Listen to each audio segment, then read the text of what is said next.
Bienvenue dans Méditation, le podcast dédié à la préparation mentale, au sport et à la méditation. On se retrouve chaque semaine entre passionnés pour aborder le thème de la préparation mentale et découvrir ensemble comment optimiser la performance sportive en conservant le plaisir de la pratique et en favorisant le bien-être et l'épanouissement.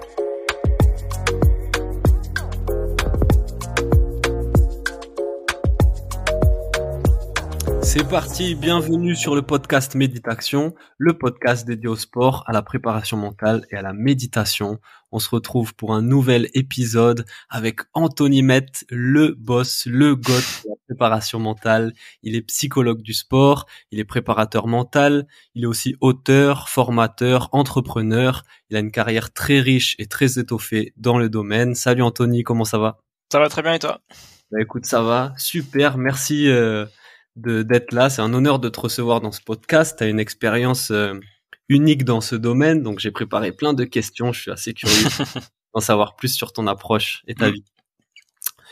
Pour commencer, est-ce que tu peux te présenter rapidement pour les auditeurs? Ouais, donc Anthony Mette, j'ai 38 ans. Mon âge est toujours un problème.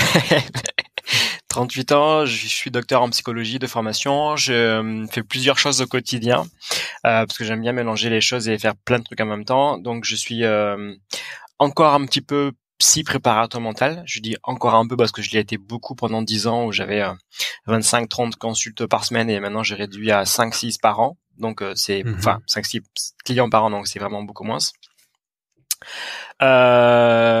J'étais aussi enseignant à la fac, maintenant je reste enseignant en école de commerce. J'ai arrêté la recherche, même si ça m'intéresse toujours autant d'un point de vue théorique et personnel. Je fais beaucoup de formations aujourd'hui, donc j'ai créé Focus à l'école de préparation mentale en 2017 avec Olivier Leprêtre. Et aujourd'hui, j'ai un autre associé et on a une quinzaine de consultants et on fait beaucoup de formations, interventions, d'événements en préparation mentale. Voilà, et quand il me reste du temps, et j'avoue que je prends le temps obligatoirement, parce que j'adore ça, j'écris des bouquins. Donc j'essaie de me mettre une petite routine d'écriture qui fait que je vise d'écrire un bouquin par an, à peu près. Yes. Donc plein de choses, plein de cordes à ton arc.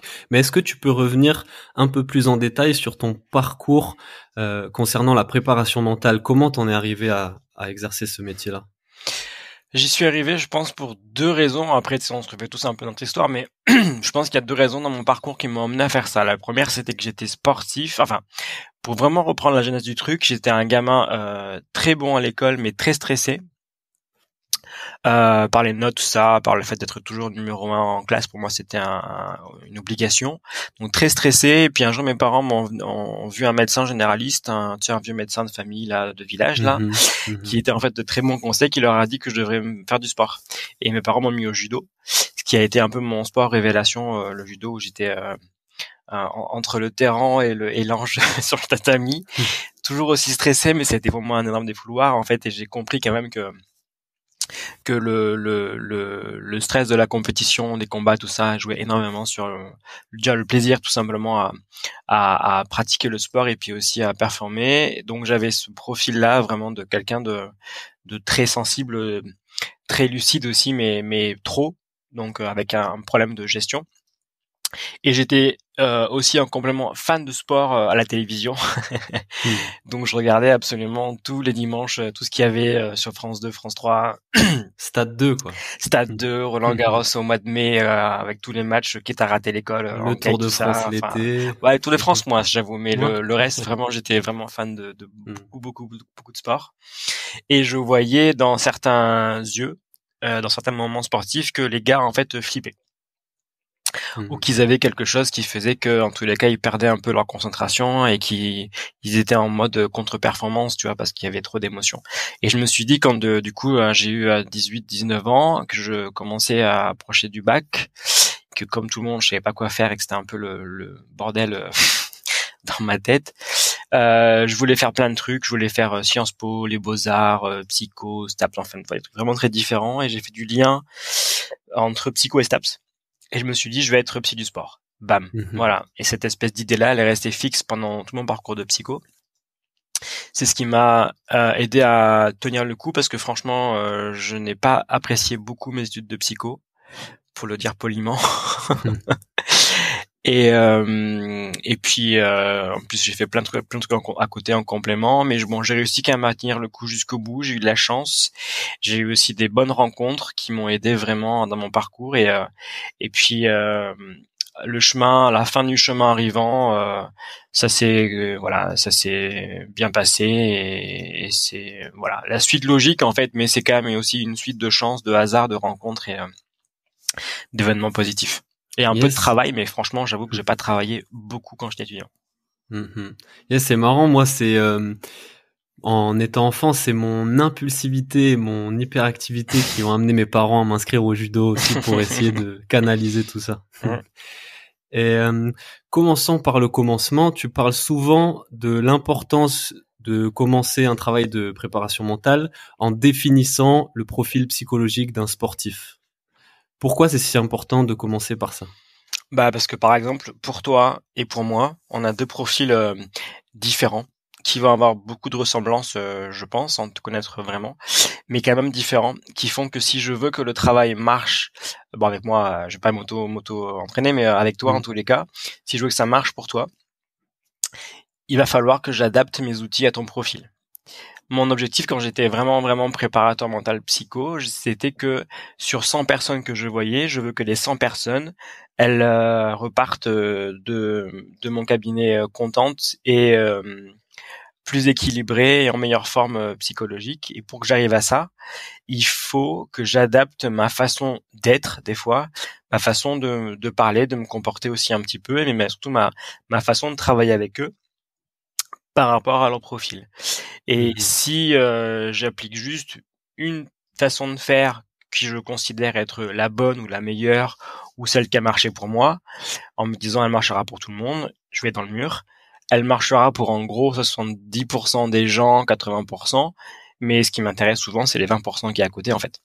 Donc voilà, c'est pour ça que le profilage est très important, c'est parce que ça augmente votre taux de réussite et votre capacité à vous adapter aux autres. Et puis c'est aussi une question de respect parce que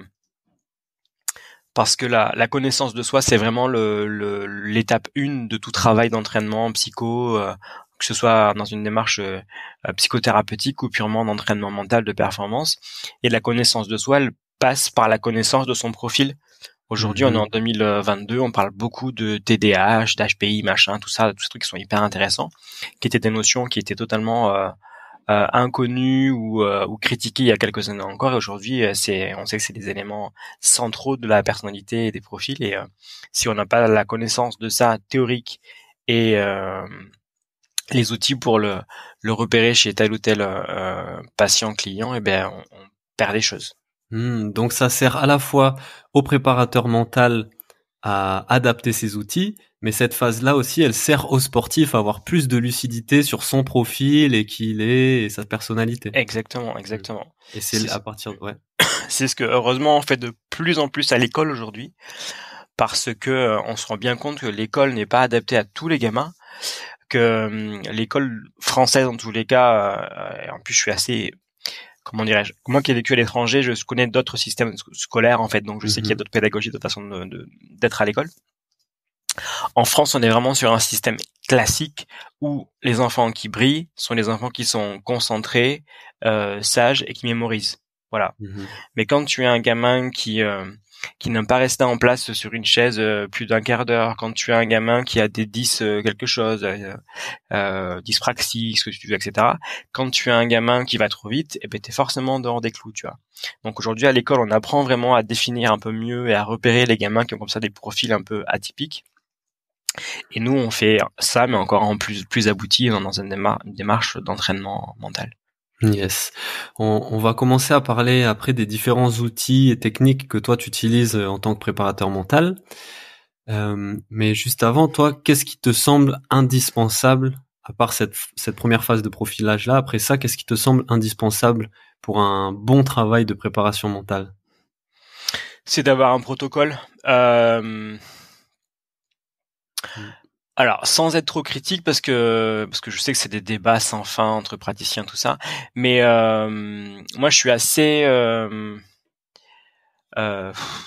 pas fatigué, mais je t'avoue que je suis des fois un peu déçu ou un peu triste quand j'entends des préparateurs mondiaux qui disent qu'en 2-3 séances, bam, tu vas avoir la révélation et tu vas aller beaucoup mieux. Parce que je trouve ça peut arriver en plus, hein, ça peut être le cas, tu peux dégager, tu peux avoir chez des gens, des clients, tu vois, une sorte de déclic, tu peux ouvrir une porte en grand et puis ça va, tu vois, ouvrir un chemin, mais le chemin est très long en fait. C'est pas 2-3 séances, c'est comme si demain, toi, je me mets je sais pas, à faire de l'athlé et qu'en 2-3 séances, je deviens un athlète. Bah non, c'est un travail sur 10 ans en fait, tu vois. Pareil pour la guitare ou n'importe quoi, ouais. Exactement, même si tu es hyper doué en fait, ça tiendra pas le coup.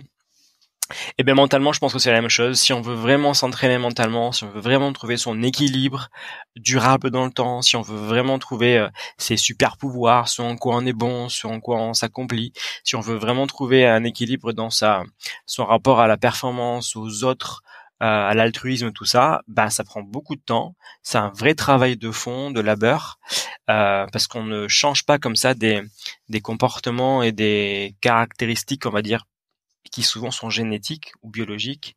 Il faut un gros travail de fond culturel qui passe par de l'entraînement. Donc pour ça que moi je me réfère beaucoup plus aux coachs, ou du moins aux disciplines qui viennent des arts martiaux et qui ont des traditions comme ça longues, tu vois, de travail, qu'aux disciplines ou qu'aux approches, j'allais dire à l'américaine ou you can do it, you're amazing et tu vas être champion du monde, quoi. Même si c'est intéressant parce que du coup ça amène un mindset qui est très positif, mais globalement sur le long terme c'est pas en tout cas l'approche que moi je veux avoir et que je propose.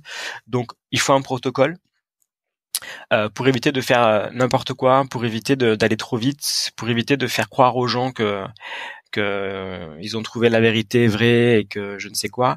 Il faut avoir un protocole, il faut s'y tenir en fait. Ça veut dire que le protocole, ça vous impose d'avoir un nombre de séances préétabli, d'avoir une structuration aussi dans vos séances avec des niveaux de passation, tout ça, d'avoir aussi une anticipation sur les séances qui seront complexes plus que d'autres, qui seront des fois un petit peu remuantes émotionnellement, et ça vous impose d'avoir une fin, parce que tout bon préparateur mental devient un gourou auprès de quelques séances s'il ne sait pas s'imposer des limites et un fin à son travail. Ok, donc l'importance d'avoir un protocole bien défini. Toi, ton protocole, c'est lucidité, acceptation, focus. Est-ce que tu peux juste expliquer rapidement ces 3 phases-là du protocole? Ouais. Alors c'est le mien, je l'ai pas créé, hein. Je l'ai adapté, je m'en suis servi. C'est un protocole assez classique en mindfulness, en pleine conscience. Donc moi je l'ai adapté dans le cadre sportif notamment, et j'en ai fait un truc un peu plus costaud et un peu plus abouti. Donc il se base sur 3 approches, enfin sur 3 temps de travail.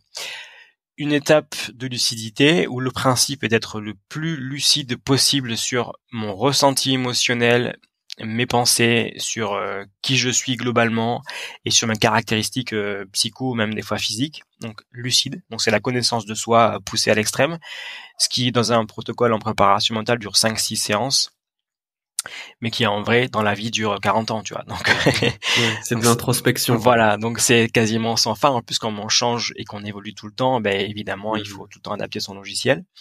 La phase 2, c'est la phase d'acceptation. Donc ça, c'est la phase qui vraiment révolutionne la façon de travailler en préparation mentale. Parce qu'avant, on faisait connaissance de soi et directement, on faisait travail de focus où on allait changer, traficoter des pensées, des émotions, tout ça. Là, on passe d'abord par une phase d'acceptation. Donc c'est le grand apport des techniques de mindfulness, de méditation, tout ça, qui explique qu'il y a des éléments de soi, du quotidien, de l'environnement, de plein de choses que l'on doit accepter, qu'on ne peut pas lutter contre, qu'on ne peut pas toujours se battre contre ou chercher à changer les choses. Il y a des moments où il faut accepter. Voilà.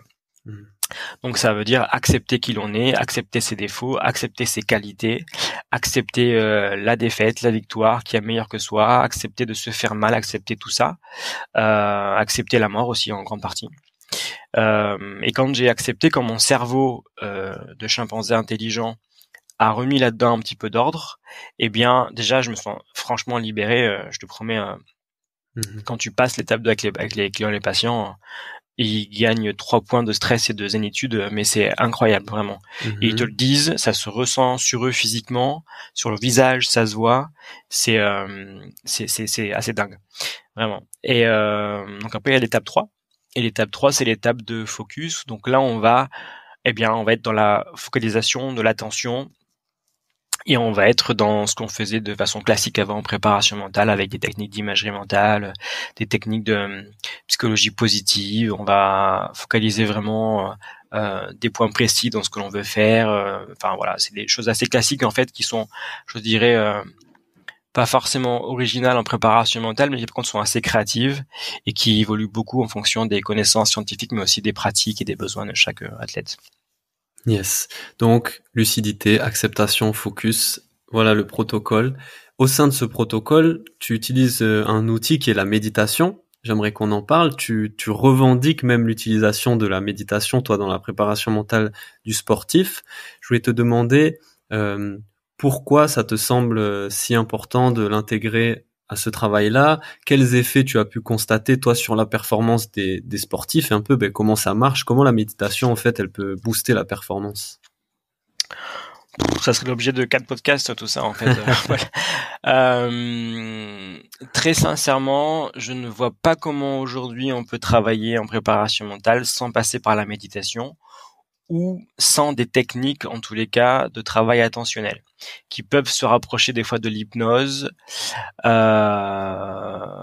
de choses comme ça, mais concrètement, la méditation est le plus abouti et le plus intéressant. Pour plusieurs points. Peu importe l'activité que tu fasses, sportive, artistique, politique, entrepreneuriale, il te faut un niveau d'attention, de concentration, des fois optimal, très élevé. Pour arriver à ça, avec le bordel de nos vies aujourd'hui dans notre quotidien, où on est sursollicité cognitivement, physiquement, par plein de choses. Là, en ce moment, il y a plein d'événements qui se passent, qui sont difficiles, et donc on est sur sollicité. On ne s'en rend pas compte parce qu'on est habitué. Donc on s'habitue mine de rien au bordel, mais le corps quand même en pâtit, et le cerveau aussi. Donc on perd du fait de notre mode de vie en attention, en concentration. Pour le regagner, il faut faire des activités comme la méditation. Donc c'est d'abord pour moi un outil vraiment qui permet de stabiliser et d'augmenter la compétence de concentration, de reconcentration, de gestion de l'impulsivité, etc., etc. Yes. Donc ça sert vraiment à ça. Ensuite, ce qui m'intéresse dans la méditation, c'est presque quasiment philosophique, c'est que c'est une technique qui pour le coup se rapproche là de l'hypnose, et ce qu'on voit aussi un peu en sophrologie, c'est que c'est une technique qui permet de reprendre sa vie en main, en quelque sorte. Où on te dit, ok, je peux avoir non pas le contrôle de mes pensées, mais je peux avoir une influence quand même sur le nombre de mes pensées au quotidien, sur leur aspect négatif ou positif, et en faisant un travail de concentration intense, eh bien je reprends quand même un petit peu le contrôle de ma vie. Je vais un peu vers là où ça me semble bon pour moi, je fais les choses qui me semblent justes, je trouve une sorte de sérénité, et donc méditer pour moi, c'est pas juste méditer, c'est aussi reprendre un peu le contrôle de sa vie en fait. Et pas en prenant de la distance un peu justement avec ses émotions. Oui, tout à fait. Tout à fait. En calmant l'agitation du mental non-stop, là, du singe qui saute de branche en branche tout le temps. Et le fait que c'est de se dire, voilà, je fais un exercice tous les jours qui me permet de prendre ma vie en main en fait, voilà, et de ne dépendre que des injonctions de mon conjoint, des enfants, de mon patron, du tramway, du je ne sais quoi, tout ça, voilà, je claque, c'est moi qui décide pour moi. Ouais. Et si on reste du coup sur la pratique sportive, c'est vrai que cet aspect-là d'avoir cette capacité à se concentrer ou se reconcentrer, à maintenir un état de calme, de concentration optimale, c'est hyper intéressant dans la pratique sportive. Et pour illustrer ça, toi, tu fais souvent justement allusion aux philosophies orientales, aux samouraïs aussi, aux arts martiaux. D'où ça te vient ça? Pourquoi tu fais souvent référence à cette philosophie, toi, en tant que préparateur mental?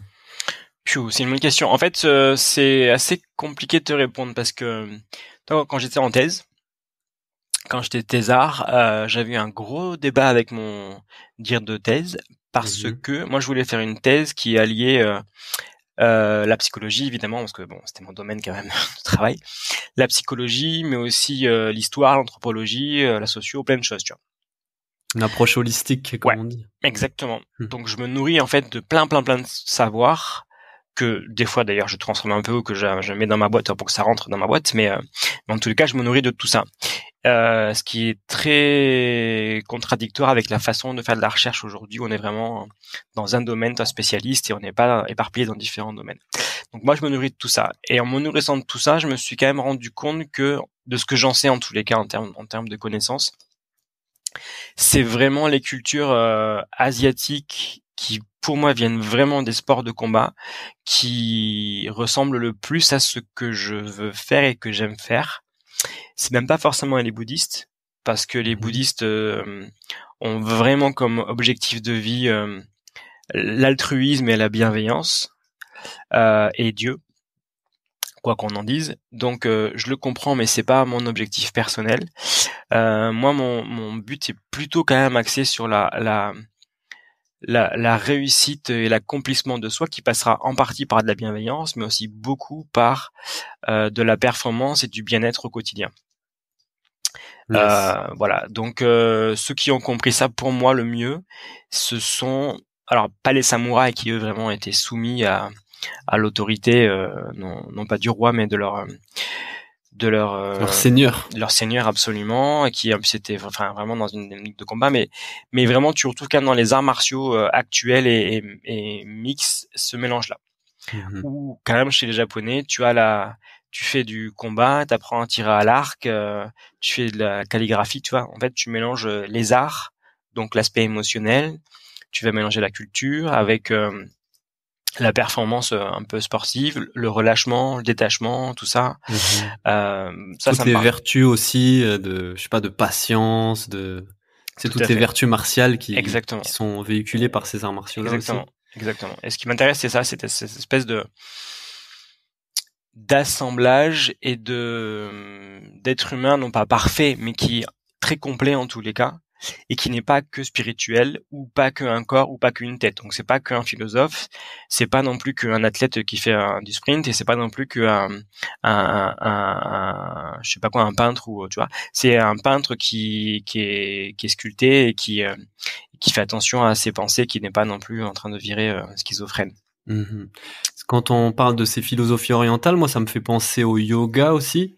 Ça peut être un outil intéressant dans cette optique-là aussi de gestion de la concentration, de la conscience à soi et tout ça. Tout à fait, c'est un très bon support en fait dans l'approche vraiment de mindfulness classique, donc que tu retrouves dans le MBSR ou les protocoles comme ça, donc chez Kabat-Zinn ou ce genre d'auteur américain mais qui vient aussi de l'Asie. Il y a la prescription, la recommandation du yoga, qui est une technique en effet ancestrale qui permet de travailler le corps, qui est quand même très spirituel, parce que nous on a tendance souvent un peu à remanier les trucs à la française ou à l'occidentale, mais quand tu vas vraiment aux origines du yoga, c'est quand même très très très spirituel. Donc moi je m'en sers un peu. Je t'avoue que c'est pas ma discipline favorite parce que c'est très lent. Et que t'as vu, j'ai un débit de parole assez rapide et que moi faut que ça avance. Mais j'aime bien quand même le faire pour justement m'apprendre à être dans la lenteur. C'est une très bonne technique pour moi, on va dire contre-intuitive.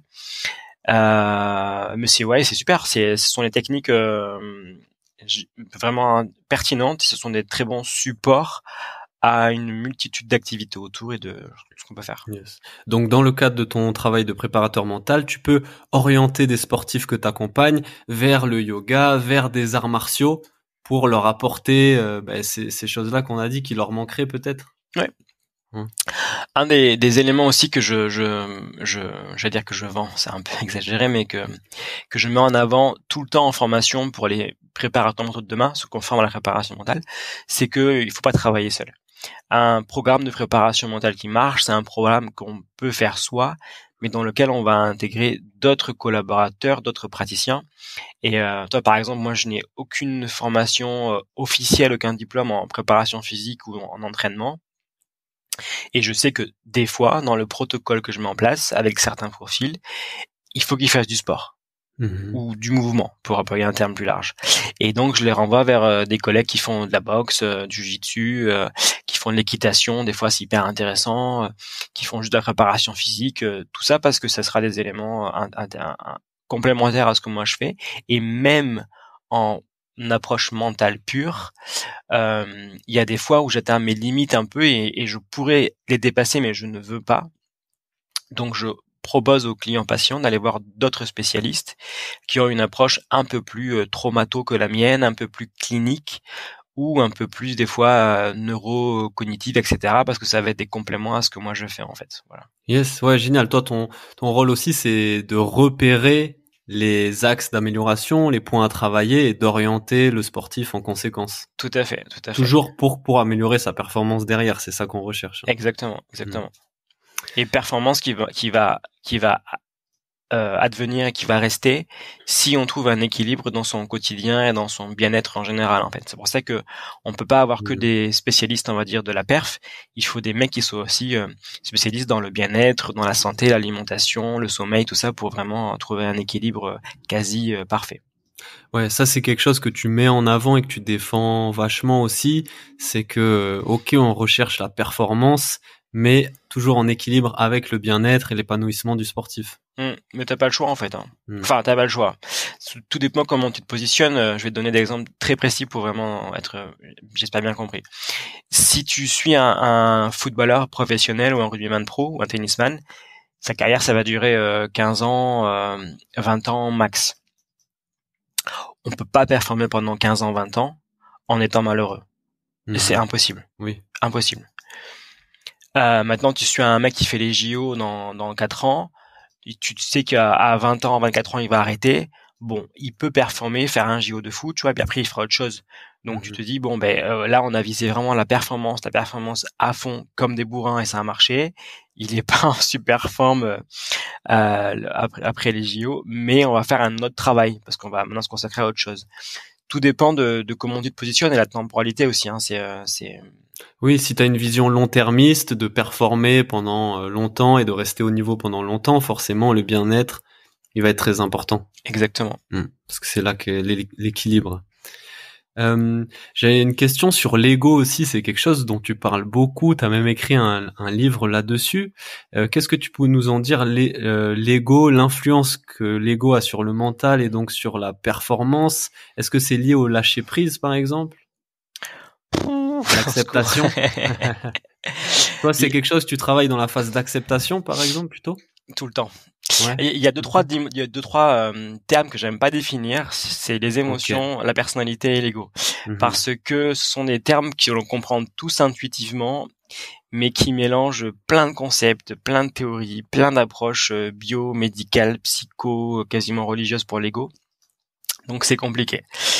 L'ego, comme je l'entends moi, mais ça c'est un terme perso que chacun peut redéfinir, adapter à sa sauce, il y a aucun souci. C'est la petite voix qui est en nous, intérieure, qui s'agit tout le temps lorsqu'on est confronté au jugement des autres. Et qui vous dit, il est meilleur que moi, je vais perdre, c'est la loose, qu'est-ce qui va m'arriver, et blablabli, et blablabla, voilà. Et c'est parti pour une radio qui peut durer toute la journée, voire plus que ça. Ça, c'est l'ego. Donc, c'est la petite voix en nous qui s'agite, qui se réveille dès qu'on est un peu confronté au regard des autres ou au jugement social, principalement. Si je prends un exemple concret, par exemple, que je pense beaucoup de sportifs ont connu et vivent, le fait de se blesser, de ne pas accepter d'être blessé et d'en souffrir, ça c'est l'ego? Ça peut. Et donc, quelle solution, toi, par exemple, tu peux proposer aux sportifs quand ils sont confrontés à ces moments-là? Là, sur la blessure, généralement, je travaille plutôt pour le coup l'acceptation, parce que t'es blessé, mec, t'es blessé. T'as pas le choix que d'accepter. Plus tu vas râler, être en colère, et plus ça va renforcer ton système interne négatif, et plus tu vas accentuer, non pas la blessure, mais tu vas accentuer le temps de guérison, et ça va être difficile. Et tu vas être chiant pour tout ton entourage, globalement. Alors que plus tu acceptes rapidement, il y en a qui vont accepter en 2 jours, d'autres en 6 mois. C'est la difficulté et les différences qu'il y a au niveau interindividuel. Plus tu acceptes rapidement, plus tu peux être dans la phase claque de focus et trouver une stratégie pour faire ceci, faire cela, suivre les prescriptions médicales à la lettre, en rajouter, tu vois, faire d'autres trucs que ce que t'ont pas dit, voir tel gars en plus, te reposer, machin, etc. Donc plus tu es efficace en fait. Mais la phase de non-acceptation te bloque pour le processus 3. Maintenant, l'ego dans le sport, Paul, là où il est le plus facilement visible, parce qu'il est tout le temps en fait visible, c'est dans la compétition. Ouais, bien sûr. Le problème de la compétition en comparaison aux arts martiaux, par exemple, ou dans l'approche un peu plus orientale, c'est que la compétition, comme on la résume souvent en Occident, c'est un podium, un chronomètre, être meilleur que machin ou battre machine. Donc ça te met de facto dans la comparaison aux autres et ce rapport de concurrence et de je suis meilleur ou je suis moins fort. Voilà. Et on a oublié le côté pédagogique de la compétition qui était d'abord de se dépasser soi-même pour arriver à faire quelque chose de sympa, voire grandiose, le jour J. Donc, et ça, c'est un truc que j'aborde tout le temps en formation parce que l'ego est le principal facteur de contre-performance chez les sportifs. Déjà, tu le vois à 10 ans, 11 ans. On pourrait, enfin, souvent, on nous dit le contraire. On nous dit, il faut de l'ego pour performer. Ouais, il en faut. Non, mais ça, je suis d'accord. Il faut. Tous les sportifs pro ont un boulard incroyable. Hein. Sans ego surdimensionné, tu fais pas un truc surdimensionné. Donc, c'est l'ego qui va t'amener à être un peu arrogant, un peu positif, optimiste, tout ça. Et c'est une force. Mais c'est un énorme facteur contre-productif lorsqu'il s'agit en compétition. Et c'est la grande force des sportifs, des champions. D'accord, ouais. C'est que eux, ils ont un boulard énorme qui font qu'ils se moquent totalement de ce que tu penses et dis d'eux, qui sont leur chemin qui est tracé et ils foncent devant comme des bulldozers. Mais le jour J, le jour de la compétition, ils ne rentrent pas dans la bataille d'ego, ou très rarement, et ils se concentrent sur une technique, un geste, une attitude, une stratégie en fait. Voilà. Ok. Donc ils savent faire taire, mettre en off, clac, l'ego. En se concentrant sur, par exemple, quelque chose de bien précis, toujours avec cette capacité attentionnelle. Exactement. Okay. Parce que dès que ton cerveau il anticipe la défaite ou la gagne, t'es cuit. Globalement. Ok. Yes. Et pour revenir juste un peu sur l'acceptation, dans ton livre Un mental pour gagner, il y a tout un passage sur l'autocompassion. C'est hyper important ça dans la phase d'acceptation. Ouais, toi, typiquement, ça c'est des notions. Tu m'aurais dit ça il y a 10 ans, j'aurais rigolé. Hein. L'autocompassion, c'est quoi ça? Parce que moi, c'est pas du tout mon esprit naturel en fait. Tu vois, je suis pas du tout vers ça. J'ai pas du tout grandi là-dedans. On m'a jamais appris ça et j'aurais pris ça, mais vraiment, avec pour le coup de l'arrogance et du mépris en fait. Et qu'est-ce qui fait que maintenant t'en parles dans tes livres justement? Parce que je l'ai pratiqué et que je vois bien que tout le monde n'est pas câblé comme moi pour le coup, tu vois, par exemple, et qu'il y a des gens qui ont besoin de beaucoup plus de compassion et d'autocompassion que moi, et que les sportifs et moi aussi, on a besoin des fois de se parler en positif et d'être bienveillant envers soi. Parce que la bienveillance envers soi, c'est quand même ce qui te fait trouver ton équilibre et ce qui te fait aussi performer des fois en fait. Voilà. Alors on a tous besoin d'une dose plus ou moins grande d'autocompassion, mais c'est un élément quand même central qui pour le coup vraiment, je pense, n'est pas français, n'est pas occidental, qui vient vraiment des cultures pour le coup bouddhistes ou bienveillantes. Parce que si tu t'intéresses à la culture catholique, on n'est pas là-dedans du tout, hein, ni chez les protestants, on est sur le côté rude comme ça, un peu sur les approches très très ascétiques, très dures et ouais, on a plutôt de la compassion envers son prochain ou envers ceux en difficulté que soi-même. Ouais, tout à fait. Et donc ça passe par quoi l'autocompassion? Encore une fois, c'est ces outils comme la méditation, la mindfulness? Ouais, mindfulness, se parler en positif, se parler dans le miroir, en positif, se toucher, se masser, faire attention à son corps, en prendre soin, bien manger, bien dormir, se féliciter de ce qu'on fait de bien, tout simplement. Ok, ouais. Être cool envers soi. Voilà, tout ça en fait. Voilà. Yes. Cool. Ben, on a pas mal parlé des outils un peu, comment dire, on était sur une dimension un peu très métaphysique. Enfin voilà. Pour revenir sur du plus concret, ce que j'aime bien chez toi, c'est qu'il y a vraiment cette alternance des deux. Un truc que tu mets souvent en avant aussi, c'est le tracking, le suivi, l'évaluation, la planification. Quels outils tu utilises pour faire ce travail-là? Des questionnaires, des tests.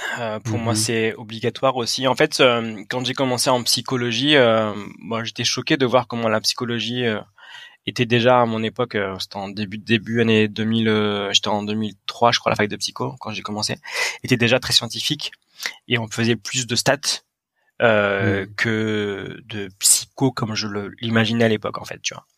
Ce qui pour le coup pour moi était assez rassurant parce que je suis quand même assez cartésien, voire très cartésien, et j'aime bien les stats, les chiffres, et mais je faisais face au vent de révolte de mes collègues étudiants et psy qui, eux et elles, parce que c'était quand même beaucoup de filles, étaient vraiment dans une approche qui n'était pas du tout chiffrée, rationnelle, tu vois.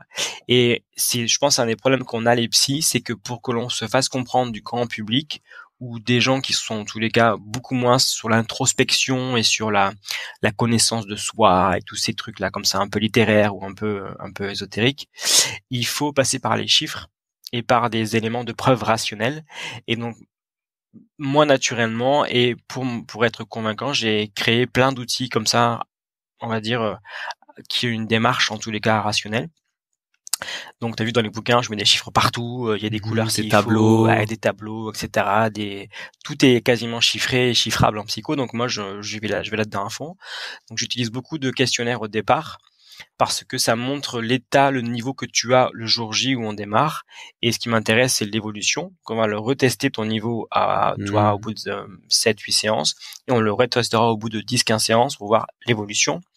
Et c'est un peu comme tu vois, une médaille ou comme pour le coup, un chrono que tu fais. Et ce qui m'intéresse, c'est pas ton résultat. C'est les efforts qui vont valider le résultat. Et la progression. Exactement. Mais si je veux que les gars prennent compte de leur progression, je peux leur dire moi, Anthony Met, t'as progressé, bravo, tu vois. Donc ils vont le croire parce que généralement ils font confiance, mais c'est juste mon argument d'autorité qui fait que ça marche en fait. Si maintenant leur pote leur dit t'as changé, dis donc pas en 3 mois, t'es différent, t'es beaucoup plus zen, tout ça, ça va faire un écho supplémentaire. Et si à ça je rajoute des stats, je leur dis voilà, tes résultats au score il y a 6 mois et aujourd'hui, et t'as gagné 3 points là, 2 points ici, 4 points ici, etc. Là, le cerveau, il est en ébullition. Il se dit tac, tac, tac, information multipliée en positif qui va dans le même sens, et donc j'acte rationnellement que j'ai travaillé et que j'ai progressé. Ok, c'est donc ça sert à ça et c'est hyper intéressant ce que tu dis parce que c'est vrai que tous les métiers de l'humain sont en général vachement réticents à évaluer, chiffrer, avoir de la donnée comme ça, alors que justement ça permet de mettre en évidence une progression et c'est hyper intéressant de pouvoir le mesurer et le montrer comme ça. Et moi par exemple, je trouve que les neurosciences qu'elles ont pu apporter à la méditation et mettre en évidence les effets que ça a, je trouve ça super intéressant, par exemple. Exactement.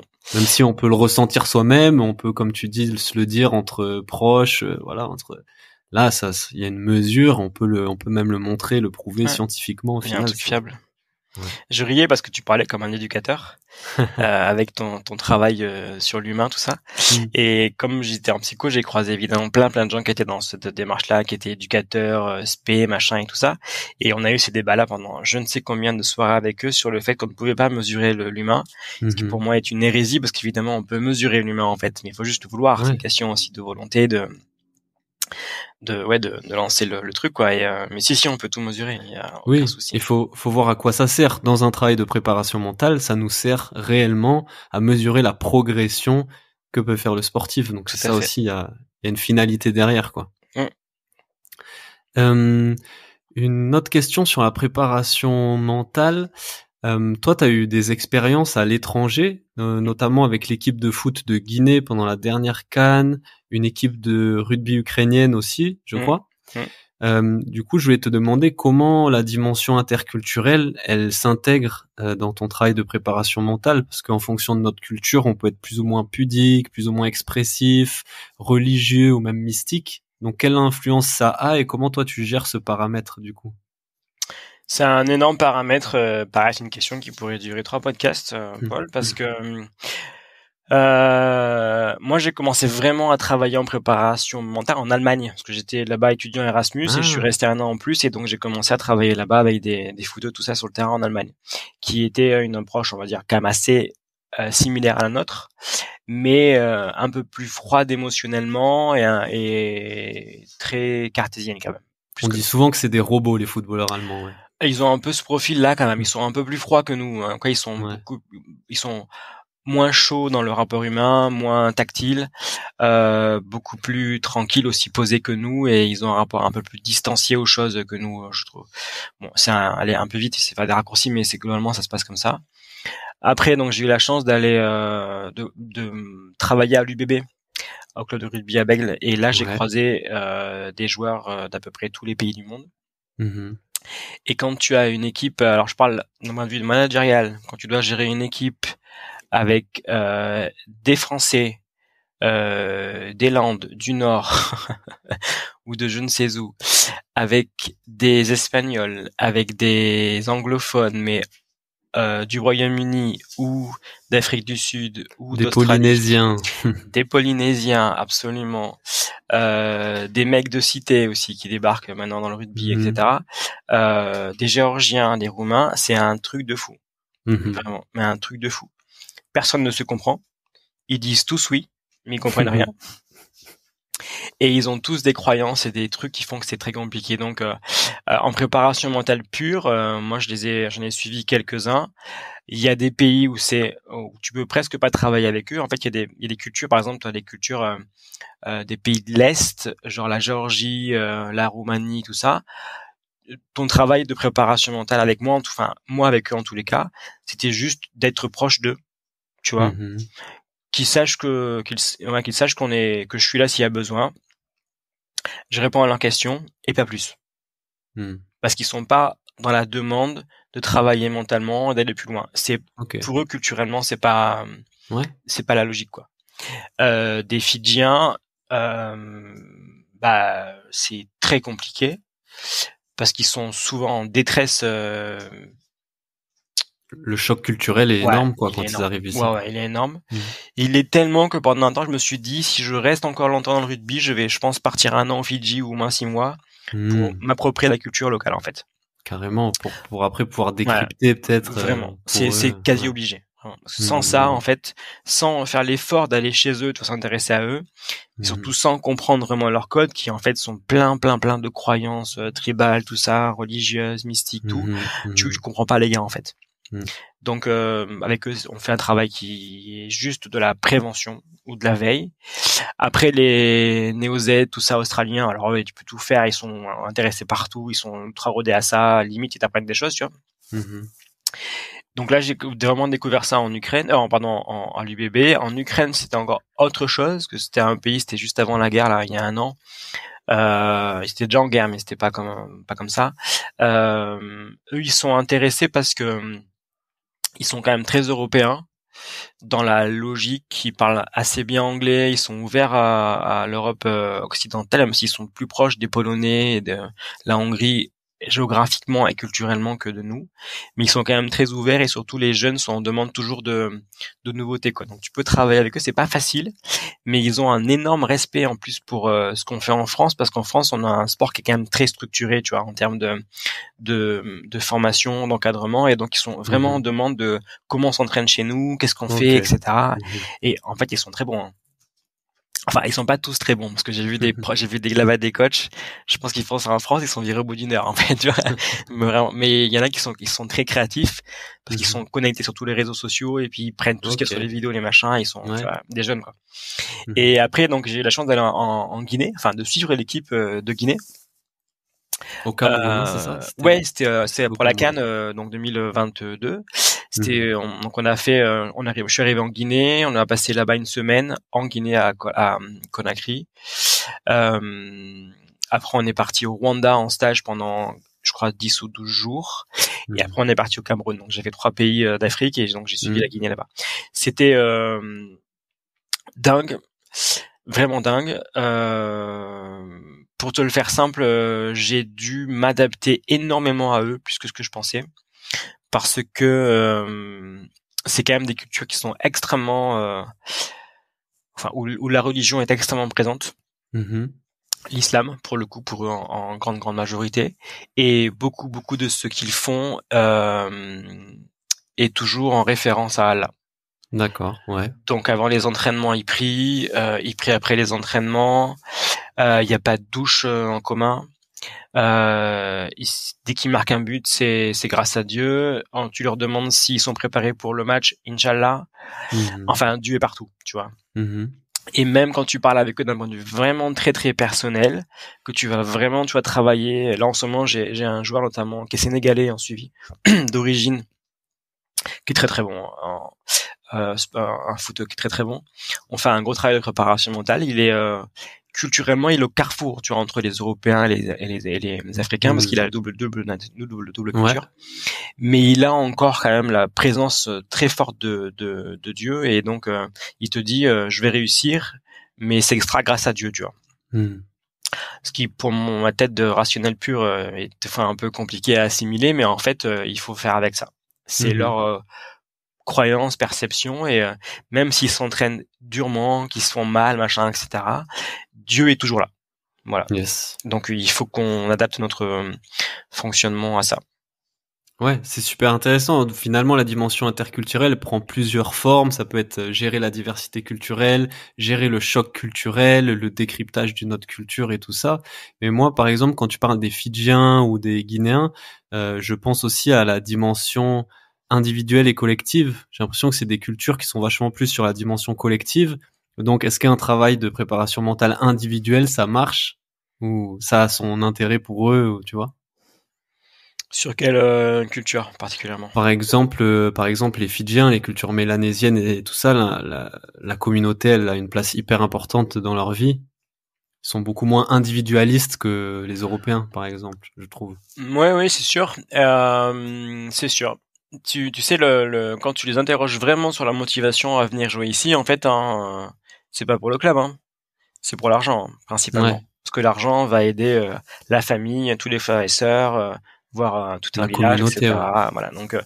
Donc, oui. Après, il faut trouver là où moi j'étais, en tous les cas, à l'époque utile, c'était vraiment dans leur adaptation, en fait, à la culture française. Yes. Parce que comme je suis très, je suis polyglotte et que je connais plein de cultures, tu vois, je comprends quand même, tu vois, le mindset de l'étranger en France ou en général, et je sais un peu comment l'aider. Donc moi j'étais, tu vois, beaucoup sur ça, sur l'espèce d'accélération de leur intégration culturelle à la ville, à la région. En les aidant à décrypter les comportements. Voilà. Exactement. Pourquoi, ouais. Ok. Exactement. Hyper intéressant. Ouais. Mais c'était une forme de préparation, enfin c'était plus une travail de psy quasiment ou de coach que de préparateur mental. Mais pour eux c'était je pense cohérent par rapport à leurs besoins actuels. Yes. Ok, super intéressant. C'est vrai que cette question de l'interculturalité, on pourrait parler pendant un podcast entier. J'enchaîne avec une question. La préparation mentale du sportif, elle me semble être encore un peu anonyme auprès du grand public et aussi dans le monde du sport. Selon toi, qu'est-ce que les gens ignorent le plus ou comprennent le moins vis-à-vis de la préparation mentale aujourd'hui? Je sais pas. Qu'est-ce qui fait que ça, pour l'instant, c'est encore un peu anonyme? Il y a plusieurs choses. Déjà, il y a si je disais ça de façon un peu cash, je te dirais que le sport est pratiqué par des jeunes, mais géré par des vieux. Dans le sens où ce sont les jeunes qui font de la compétition, mais ce sont les vieux qui gèrent les clubs et les fédérations. Et qu'il y a un décalage culturel, de mentalité énorme entre ces deux générations-là, voire 3 générations. De facto, les vieux n'aiment pas le changement, n'aiment pas la nouveauté, aiment le conservatisme, aiment faire comme on faisait avant, aiment les choses en place qui leur correspondent et qui sont dans leur propre système de valeurs et de croyances. Okay. Donc, comme ils n'ont pas suivi eux de préparateurs mentaux jeunes, ils n'ont pas forcément la compréhension de ce à quoi ça servirait aujourd'hui en fait. Mm-hmm. Donc, il y a un blocage au niveau institutionnel par rapport à ça, qui est presque politique, hein, ce blocage. Après, il y a le fait que c'est très difficile quand même de matérialiser un travail psychologique, mental. Toi, par exemple, quand j'ai souvent des demandes de médias ou de télé qui veulent venir en fait voir ce que je fais et filmer, mais on ne trouve pas la bonne méthode ou quoi filmer en fait. Mm-hmm. Parce que méditer c'est cool, mais bon, assis sur une chaise, c'est pas, tu vois, non plus très très intéressant et très dynamique. Faire un travail sur le terrain c'est cool, mais ils vont pas comprendre, donc ça perd un peu son sens. Donc c'est assez dur, toi, de symboliser, tu vois, un travail mental. Mm-hmm. Alors que physiquement, tu vois, tu filmes un mec qui est en sueur, qui cravache, tu comprends qu'il s'est mis mal, tu vois, physiquement. Mentalement, on peut faire pleurer les gars et tout, mais bon, est-ce que c'est intéressant pour les caméras? Oui, mais pour le travail qu'on fait pas forcément. Donc, ça, c'est un problème. Et puis il y a aussi le fait que nous sommes mal encadrés, mal formés, qu'il y a trop de gars sur le terrain qui sont pas formés en préparation mentale, mais qui font la préparation mentale, que j'ai un souci avec ça, et souvent c'est un truc qui crée des clashs quand je fais des débats ou quand je fais des conférences, c'est que il ne viendra à l'idée de personne de faire un débat avec un débat sur la physique avec un docteur en physique, tu vois. Mais n'importe qui fait un débat avec un docteur en psycho parce qu'on considère que le psycho, tout le monde le comprend et tout le monde peut avoir un avis. Si vous voulez, enfin, si c'est juste, mais avoir un débat vraiment structuré et cohérent, c'est quand même difficile. Donc, la psycho reste un domaine qui est accessible à tout le monde, où tout le monde a un avis, tout le monde se fait une opinion, et tout le monde aussi considère qu'on peut très vite influencer les autres et être demain psycho-préparateur mental. Bon, c'est un raccourci. On ferait pas ça avec des médecins où c'est très encadré, mais en psycho, on se permet encore parce que on n'est pas nous-mêmes suffisamment encadrés, suffisamment formés pour imposer une sorte de rigueur et de cadre d'intervention fixe. Donc c'est beaucoup un problème structurel en fait, peut-être vis-à-vis du fait que c'est une discipline un peu plus récente aussi, enfin qui est en développement. Et je voulais te demander justement, toi, selon toi, à quoi va ressembler la préparation mentale dans 5 ans? Ou à quoi t'aimerais qu'elle ressemble? Ouais, voilà. On va prendre moins de risques. Pour moi, elle sera multi-objectif. Elle visera la performance toujours, parce que le sport c'est quand même la performance, mais elle visera aussi beaucoup la santé et beaucoup la pédagogie. On a un énorme job à faire auprès des jeunes, des clubs de tout petit niveau, dans la prévention auprès des gamins, dans le fait de vivre ensemble, de travailler la confiance en soi, de travailler la connaissance de soi, ses émotions. Tout ça, c'est un travail qui est énorme à faire, qui est génial, et je pense que le sport peut être le moyen d'aller vers ça. C'est pas l'école, parce que l'école, c'est un mammouth, comme dirait l'ancien ministre, qui est d'une lenteur exécrable et réfractaire à beaucoup de changements, donc ça sera pas l'école. Enfin, l'école en tous les cas. L'éducation nationale. Publique, voilà. Ça sera plutôt l'école, on va dire, des écoles alternatives ou des écoles un peu hors structure. Donc le sport peut servir à ça, pour moi. Donc le sport et la préparation mentale peut être vraiment une très très bonne jonction. La préparation mentale de demain, elle sera aussi, je pense, très connectée.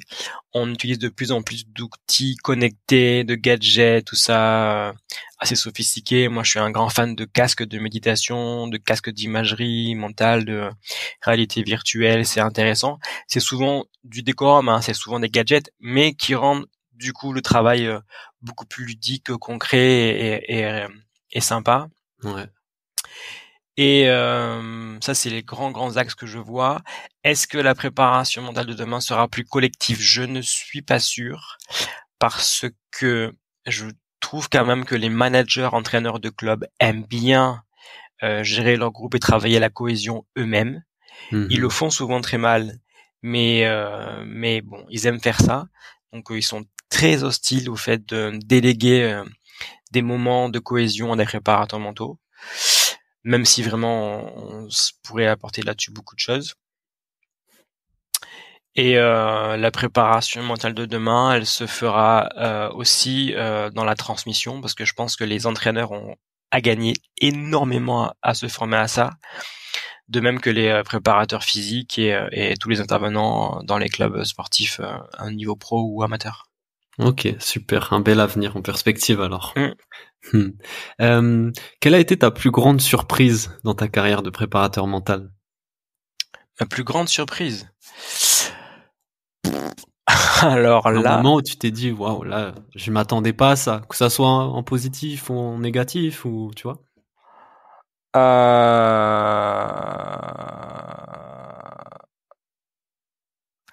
Il y a des séances quand même qui m'ont marqué avec des patients. Il y en a une qui m'a marqué énormément. Non, je peux pas dire qui parce qu'il est très connu et que on va garder l'anonymat. Mais il y a une séance avec lui qui m'a chamboulé. Parce qu'il m'a raconté. En fait, on commençait à peine à travailler ensemble et puis bon, je te la fais brève. On commence à travailler ensemble. C'est un mec qui habite pas à Bordeaux, qui habite un peu plus loin. Donc, il fait de la route pour venir en séance ici. Il fait bien 2-3 heures de route pour venir ici. Un grand champion très connu. On fait des séances, ça se passe très bien. On commence à créer du lien. Une séance se termine, il sort du bureau. Moi, je terminais ma journée. Donc, je commence à ranger mes affaires. Et en fait, on frappe à la porte, il re-rentre. Et il me dit, écoute, faut que je te parle d'autre chose que je t'ai pas dit, mais j'ai été abusé à 12 ans. Nanana. Il me raconte un contexte de violence sexuelle, tu vois, à 12 ans. Et j'étais, prends-toi, je sais pas comment réagir. Et ça a amorcé le début d'un autre travail avec lui très différent et d'une relation, je le vois encore aujourd'hui en fait ce jour-là, très profonde. Mais j'étais surpris par le côté comme ça, soudain, totalement ouais, c'était vraiment l'effet de surprise pour le coup. Ouais, tout à fait. Pure effet de surprise. Alors que généralement quand même, je contrôle assez facilement mes séances et je sais où on va. Mais là, j'étais surpris. Ok. Et la leçon la plus importante que t'as apprise dans ta carrière de préparateur mental?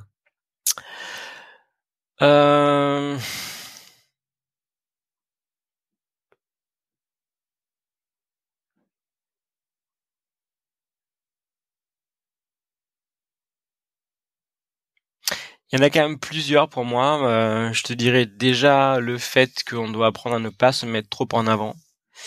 Mais ça, je le savais déjà avant de démarrer et j'ai toujours fait attention à ça. Donc, tu verras jamais trop d'images de moi avec des sportifs pros ou des gars parce que je suis très discret et que les seuls avec qui je mets en avant, c'est parce qu'on se connaît vraiment très très bien et qu'ils sont très cool et qu'on a créé une relation qui est plutôt amicale que vraiment de préparation mentale aujourd'hui. Et puis, on est passé à une autre étape du travail.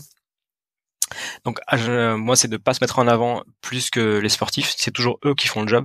Nous, on est juste des maillons de la chaîne, quoi. On est juste des compléments. Et même si on a un gros pouvoir parce qu'on travaille le psycho, on reste des éléments du travail. On n'est pas sur le terrain, on prend pas les coups, on court pas, on gère pas après les séances, c'est eux, en fait. Donc, faut rester très distant et très humble par rapport à ça.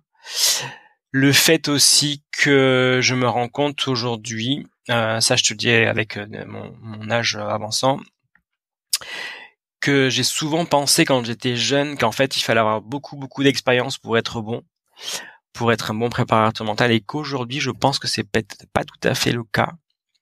Parce que je me rends compte que j'ai engrangé vraiment beaucoup d'expérience en 10 ans, en 12 de travail. J'ai vu plein de gens, j'ai vu plus de 1000 patients, etc. Beaucoup de trucs. Mais j'ai perdu un peu la grinta. J'ai perdu un peu la motivation d'aller tout le temps sur les terrains, de donner beaucoup de moi, à faire beaucoup d'efforts, de m'intéresser beaucoup aux gens, d'être hyper à l'écoute, hyper vigilant, et de donner un peu de soi, ou du moins de se consacrer beaucoup aux autres.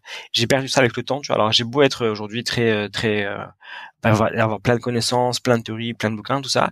Je pense qu'il y a des gars qui sont meilleurs que moi parce qu'ils sont juste plus motivés. Et que la motivation, quand même, c'est un élément qui est fondamental dans ce qu'on fait en préparation mentale. Super, ça amène parfaitement ma prochaine question, qui était justement aujourd'hui, toi, maintenant, quel est ton plus grand challenge? Quel est ton plus grand défi aujourd'hui pour la suite, là? Mon plus grand défi, moi, c'est Focus. Concrètement, je me consacre aujourd'hui à Focus, à l'école de préparation mentale. J'essaye de faire une école cohérente, ancrée sur des valeurs très fortes, mais qui fonctionne économiquement et aussi humainement. Donc, de trouver le compromis idéal que je trouvais, que je pensais avoir trouvé pour moi d'un point de vue personnel et aussi pour mes patients, de trouver le compromis entre faire un truc qui tourne très bien, qui fonctionne économiquement, qui ramène du chiffre d'affaires, etc. Parce qu'on est une entreprise, mais qui en même temps propose un truc avec du fond. Donc il y a une démarche de bien-être et de presque je dirais sociétal, tu vois, ou vraiment un truc vraiment comment dirais-je, humain, voilà, humain, pas que commercial, et de garder dans tout ça, et c'est le plus difficile pour moi en tous les cas, des relations avec mes collaborateurs positives et constructives, d'éviter les conflits au maximum, qui je pense sont obligatoires à un moment donné dans une entreprise, mais de trouver une harmonie en tous les cas, de trouver le parfait équilibre. Je pense que ça va durer longtemps, mais au moins de trouver l'équilibre entre l'économie, l'humain et le côté environnemental, social, bien-être de la chose. Ok. Est-ce que tu veux parler un peu plus justement de Focus, des formations que vous proposez? Je sais qu'il y a plusieurs formations, des courtes et à la formation expert. Est-ce que tu peux en parler peut-être pour ceux que ça pourrait intéresser? Ouais, au départ, on avait une formation qu'on a toujours, qui est notre formation un peu phare, la formation expert, qui est en démarche de certification. Là, on espère avoir la certification rapidement. Donc, la formation expert, elle est faite pour les gens qui veulent être préparateurs mentaux. Donc, on forme sur une année à la préparation mentale et on a mis en place tout un programme, un planning très structuré, maintenant très très bien ficelé sur les compétences à développer en priorité pour être préparateur mental. Donc, on a 3 promotions par an. C'est beaucoup. On forme 20 personnes par promotion, c'est limité. Et dans ce cadre-là, il faut leur demander aux gars, mais généralement ils partent avec les étoiles dans les yeux. Et ils ont beaucoup appris sur eux évidemment, puis après ils ont aussi beaucoup développé des compétences pro pour être sur le terrain préparateur mentaux. Ça c'est la formation qu'on a la plus connue. Après on a une formation qu'on a lancée il y a pas très longtemps pour les entraîneurs, pour justement les coachs, entraîneurs qui veulent être formés en préparation mentale.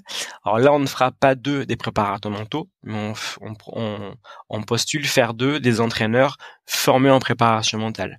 Donc, ils vont pouvoir mettre dans leur entraînement des techniques, des astuces, des exercices et des théories un peu plus psycho que ce qu'ils faisaient avant, ou même s'ils le faisaient intuitivement, le faire avec plus de concepts et de protocoles. Super, ouais. On a d'autres formations à des niveaux en dessous, enfin du moins en termes de durée et de niveau d'exigence, qui sont sur des thématiques. Donc là, on va en mettre pas mal en ligne cet été. Donc l'été sera studieux. Cool. Où on va travailler sur différentes thématiques, évidemment la méditation, l'imagerie mentale, la blessure, la cohésion, plein de choses, où on va proposer donc des formations en e-learning thématiques. Et après on a des formations mais qui sont entre guillemets fermées ou qui sont à la carte parce qu'on a beaucoup de demandes. Moi je fais beaucoup de conférences, d'interventions dans des secteurs public et privé, et après on monte s'ils sont intéressés ou s'ils nous demandent des formations pour eux. Donc là c'est vraiment à la carte, c'est du sur mesure. On fait des formations pour des entreprises, pour des banquiers, des comptables. Je forme aussi beaucoup avec la Dragesse de Nouvelle-Aquitaine, enfin plein de choses. Voilà. Ok. Yes. Pour ceux qui sont intéressés, vous pouvez aller sur le site Focus, l'école de la préparation mentale. Vous aurez toutes les infos sur les formations. Moi, j'ai suivi la formation Méditer, performer et progresser qui dure 4 jours et qui est dispensée par Anthony et qui est vraiment hyper intéressante pour déjà se confronter un peu aux bases de la préparation mentale et notamment de cet outil qu'est la méditation. Et il me semble avoir vu passer par là un projet futur de livre, de nouveaux livres. Ouais, j'en ai plein en fait. C'est les bouquins, c'est les enfants en fait. Comme j'ai pas d'enfants, toi les bouquins ça compense. Marrant parce que dans le dernier, à la fin, tu disais que ça y est, t'arrêtes les livres. En fait, t'es comme les sportifs et les artistes. Tu fais des fins de retraite. Tu sais quoi? J'y pensé exactement il y a 2 jours. Je me suis dit en fait, tous les 6 mois, je dis aux gars, les gars, j'arrête de prendre des clients, des patients, j'ai plus le temps, j'ai plus la grinta, machin, et chaque coup, j'en reprends, tu vois. Donc, là, j'ai pris un nouveau gars il y a 2 jours, et ce matin, je me suis dit, mais en fait, je fais ma star, tu vois. Je me dis, j'arrête, les gars, je suis en fin de carrière, je prends ma retraite et je reviens. Oui, complètement. Donc, il y a plusieurs livres qui sont en projet. Oui, les bouquins, il y en a au moins 2 que j'ai déjà signés, en fait, mais qui tardent à être publiés parce qu'on est en manque de papier et que l'édition n'est pas un secteur économique vraiment en plein boom. Donc 2 bouquins, un pour les jeunes adolescents. Donc c'est vraiment toutes les astuces de la préparation mentale pour les jeunes. Donc là, si vous avez des enfants, ados qui se posent des questions, qui sont en difficulté ou qui je ne sais quoi, c'est le bouquin pour eux vraiment idéal. Donc il sortira, j'espère, en décembre chez Odile Jacob. Super. Et un autre bouquin qui va sortir, j'espère, en septembre, mais là, ça va dépendre vraiment de l'économie et de la crise actuelle, qui est la préparation mentale pour les entraîneurs. Donc c'est vraiment des concepts et des exos proposés aux entraîneurs pour compléter leur formation, parce que tous les coachs te le diront, dans les formations d'entraîneurs, dans toutes les ligues, fédérations, alors en STAPS, machin, il n'y a pas beaucoup de préparation mentale ou de psycho. Alors que c'est quand même un facteur aujourd'hui qui est vraiment prépondérant dans tout ce qu'on fait. Et donc, on vient un peu combler ce manque-là et donc compléter leur formation initiale par un bouquin. Alors, c'est qu'un bouquin, mais en préparation mentale. Génial. Bouquin, du coup, qui serait intégré aux formations STAPS et entraîneurs, tout ça? Je sais pas. Bouquin qui sera en tous les cas intégré pour des formations d'entraîneurs, parce que nous, avec Focus, on a notamment des partenariats. On en a un qui marche très bien avec la Ligue de foot de Nouvelle-Aquitaine. Et donc, on va faire des formations pour les entraîneurs de foot, etc. Ça va être en place. D'autres formations, on est en train de discuter avec eux. Donc, c'est dans les tuyaux. Je peux pas trop t'en dire parce que c'est encore un peu secret, mais on essaye en tous les cas de se structurer aussi par là, c'est-à-dire de passer par le réseau CAM officiel. Et donc, de créer des partenariats avec, des collabs avec des fédérations, des ligues, parce que c'est toujours plus efficace de faire les choses dans l'ordre, voilà. Et si les gens ont la volonté et l'envie, nous on est là aussi pour, et donc nous, on se coordonne et on avance ensemble. Ouais, c'est cool parce que d'un côté t'as la préparation mentale, le préparateur mental, mais c'est vrai qu'aussi intégrer cette dimension-là à la préparation physique ou aux STAPS, aux coachs, aux entraîneurs, c'est hyper intéressant parce que comme tu dis, c'est un élément qui est prépondérant et qui est encore un peu confidentiel ou méconnu. Donc, comme un coach va avoir des bases en préparation physique ou en cohésion de groupe, avoir des bases en préparation mentale, ça peut être hyper intéressant. Exactement.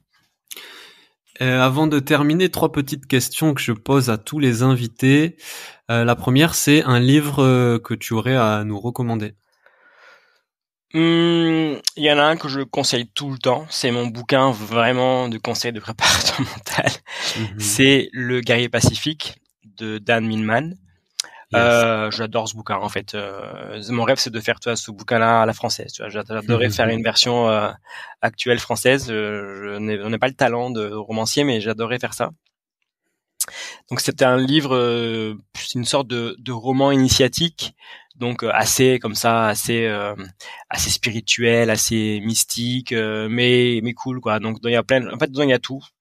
Quand tu le décortiques, tu peux en faire 3 thèses en fait. Il y a beaucoup de choses. Ça se lit facilement. C'est un livre que je conseille à tout le monde, aux jeunes vers 15-16 ans jusqu'aux adultes. Il y a aucun souci d'âge par rapport à ça. Même les gars qui détestent lire s'y retrouvent. Ça leur pose 10 000 questions. Après ils disent mais pourquoi ci, pourquoi ça, nanana. Ça crée du débat, c'est hyper intéressant. Donc ça c'est mon bouquin vraiment de conseils en préparation mentale, très large et très ouverte. Parfait, ok, c'est noté. Si on devait retenir un tips en préparation mentale, parmi ceux que tu as déjà dit ou peut-être quelque chose qu'on n'a pas encore abordé.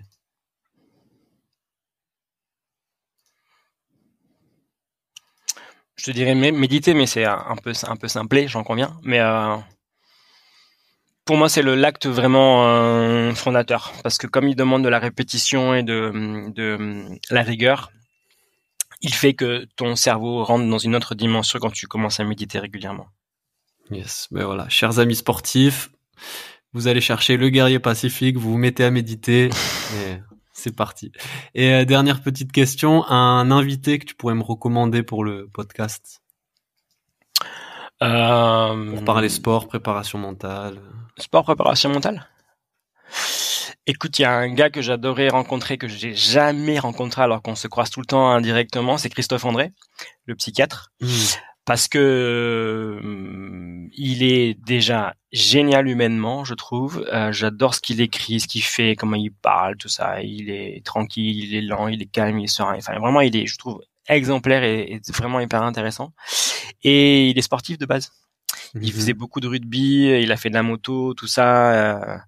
Et je pense qu'il aura beaucoup d'idées à te partager sur le sport, le corps, tout ça, et dans une version un peu plus psychiatrique du coup, pas forcément axé que performance, mais c'est quelqu'un que j'admire vraiment, que je respecte énormément. Super idée, merci Anthony. Ouais, j'y avais pas pensé. C'est vrai que moi aussi j'apprécie beaucoup son travail. Et en plus de ça, c'est un expert de la méditation et de la pleine conscience, de la mindfulness et tout ça. Donc, très bonne idée. Cool. Est-ce que tu as quelque chose à rajouter qu'on n'aurait pas abordé aujourd'hui, qui te semblait important de parler sur la préparation mentale, sur... Je pense qu'on a fait le tour. Okay. En même temps, je commence à être un peu asséché là, parce que tu me poses tellement de questions à la suite que j'essaie en de même te répondre rapidement, donc. On aurait pu faire un épisode pour chaque question, quoi. Ben écoute, Anthony, merci beaucoup, vraiment bravo à toi pour ton travail, c'est hyper inspirant pour moi et je pense pour plein de jeunes comme moi qui souhaitent s'orienter vers la préparation mentale ou qui s'intéressent à tout ça, au sport, etc. Donc merci beaucoup.